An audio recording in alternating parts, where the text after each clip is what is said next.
Welcome to Classified Capsule, where we uncover the untold stories of history's most notorious figures. Today, we dive into the early life of Vlad the Impaler, the real-life inspiration behind Dracula. Let's get started. Vlad III, known as Vlad the Impaler or Vlad Dracula, is one of history's most infamous figures. His brutal reign and penchant for impalement have overshadowed the complexities of his early life and the historical context that shaped him. Understanding how Vlad grew up provides crucial insight into the man who would become one of the most feared rulers of the 15th century.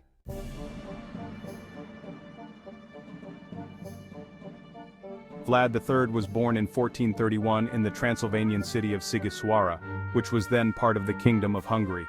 He was the second son of Vlad II Dracul and his wife Princess Kneadna of Moldavia.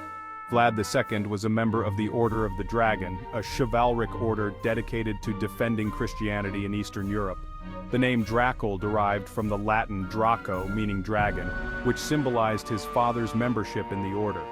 This association gave rise to the name Dracula, meaning son of Dracul. The political landscape of Eastern Europe during Vlad's early years was turbulent. The region was a battleground between the Christian kingdoms of Hungary and Poland and the Muslim Ottoman Empire. Wallachia, Vlad's homeland, was a small principality caught in the crossfire, and its rulers often had to navigate a treacherous political landscape to maintain their autonomy.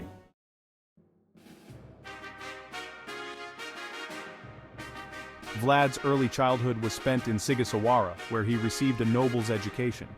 He was taught the skills necessary for a future ruler, including horsemanship, combat, and the basics of statecraft. His education also included reading and writing in several languages such as Latin, German, and the Slavic languages spoken in the region. In 1436, Vlad's father ascended to the throne of Wallachia, moving the family to the capital, Târgoviște. However, Vlad II's rule was precarious, marked by shifting alliances and threats from both the Ottomans and rival factions within Wallachia. This instability would profoundly impact Vlad III's formative years, shaping his understanding of power and survival.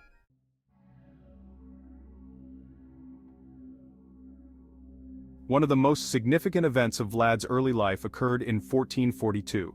To secure an alliance and as a guarantee of his loyalty, Vlad II sent his two younger sons, Vlad III and Radu, as hostages to the Ottoman court of Sultan Murad II. Vlad III was about 11 years old at the time. This practice was common in the medieval world, where noble children were often used as pawns in diplomatic negotiations. The years spent in Ottoman captivity were formative for Vlad. He was exposed to Ottoman culture and military tactics, and he likely received education and training similar to that of Ottoman nobility. However, this period was also marked by harsh treatment and psychological trauma. Vlad developed a deep hatred for the Ottomans and their influence over his homeland, which would later fuel his ruthless campaigns against them.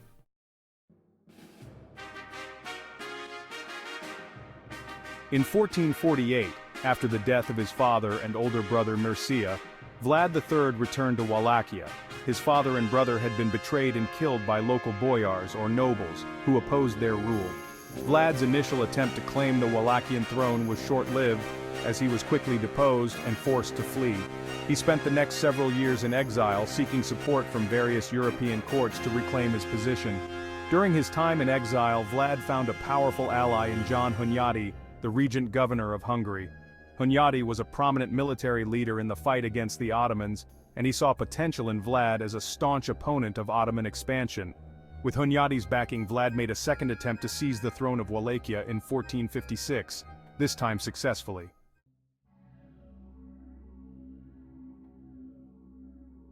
Upon ascending the throne of Wallachia in 1456, Vlad III began his rule with a series of actions aimed at consolidating power and eliminating his enemies.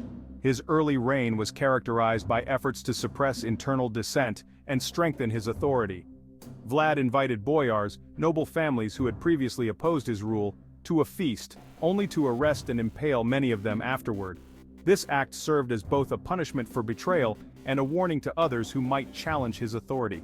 One of the most notorious incidents from this period was the Feast of the Boyars, during which Vlad invited his political opponents to a banquet, then arrested and impaled them. This brutal display of power sent a chilling message to anyone who might consider opposing him.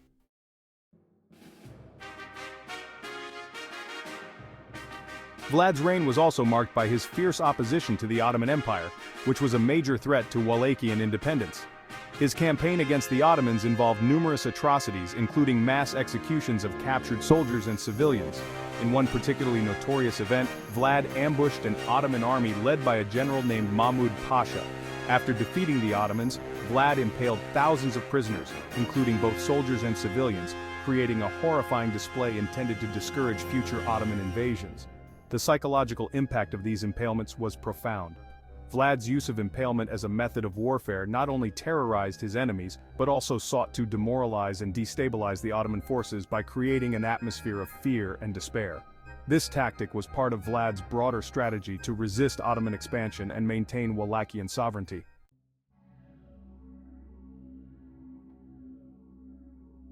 The impalement of the innocent. Vlad the Impaler's crimes were not limited to political opponents and foreign invaders, they extended to ordinary people as well.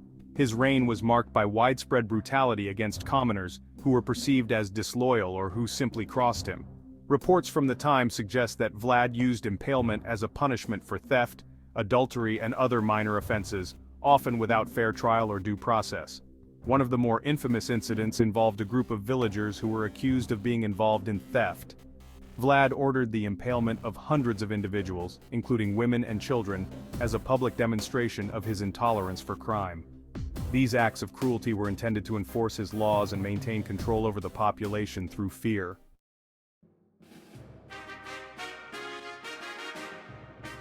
Political intrigue and betrayal. Vlad the Impaler's downfall was significantly influenced by the political intrigue and betrayal that plagued Eastern European politics in the 15th century. His aggressive tactics and brutal methods created many enemies both within Wallachia and among neighboring states. One of the crucial factors leading to his downfall was his complex relationship with the powerful Hungarian regent, John Hunyadi. John Hunyadi was a key ally of Vlad during his initial rise to power. Hunyadi, a prominent anti-Ottoman military leader, saw potential in Vlad as a useful ally against the Ottoman threat. However, Vlad's brutal methods and increasing authoritarianism strained this alliance. Vlad's actions, including the execution of Hungarian envoys and his constant shifting of alliances, eventually led to a breakdown in relations between him and Hunyadi. In 1462, Hunyadi, who had previously supported Vlad, turned against him and supported Vlad's rival claimants to the Wallachian throne. This shift in allegiance was a significant blow to Vlad's power and marked the beginning of a series of events that would lead to his downfall.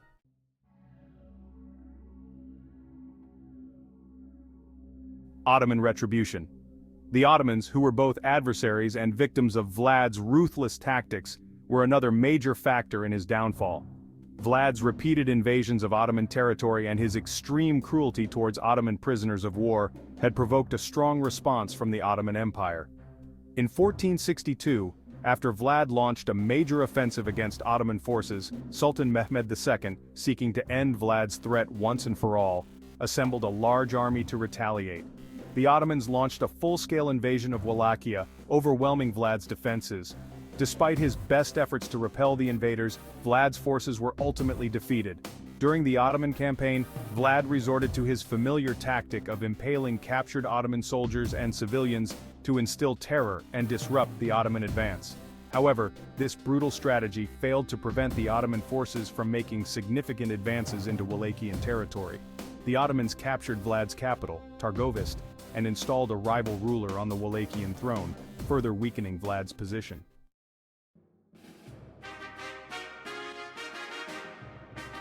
Internal revolts and rival claimants.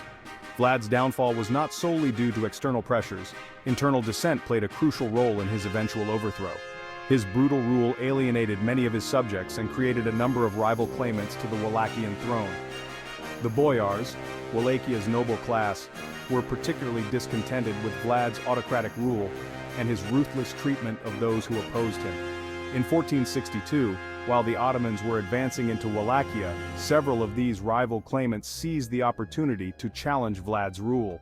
One of the most significant was Radu the Handsome, Vlad's half-brother, who had been supported by the Ottomans. Radu's forces managed to capture and hold several key towns, further destabilizing Vlad's already tenuous control over Wallachia. The boyars, disillusioned with Vlad's brutal rule and seeking to restore their influence, supported these rival claimants. This internal revolt further weakened Vlad's position and made it increasingly difficult for him to maintain his authority.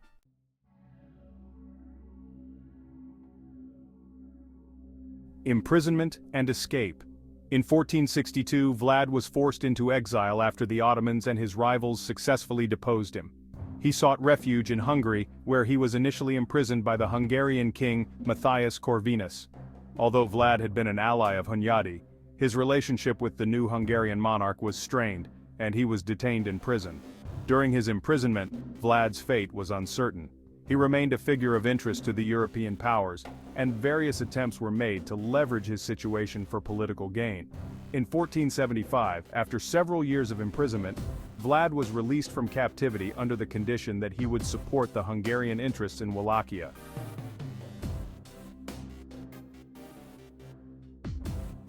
Final attempts and death. Vlad's release from imprisonment marked his final attempt to regain the Wallachian throne. In 1476, with Hungarian support, Vlad returned to Wallachia and briefly reclaimed power. However, his return was short-lived, as he faced immediate resistance from both internal and external enemies. In December 1476, Vlad was killed in battle near Bucharest while fighting against the forces of his rival, Basarab Laiota. His death marked the end of his tumultuous rule, and the end of his efforts to restore his power in Wallachia. Vlad the Impaler's brutal reign and the dramatic circumstances of his downfall have cemented his place in history as one of the most notorious figures of medieval Europe. His methods of rule and the harsh retribution he faced underscore the complexities of the political and military landscape of the time.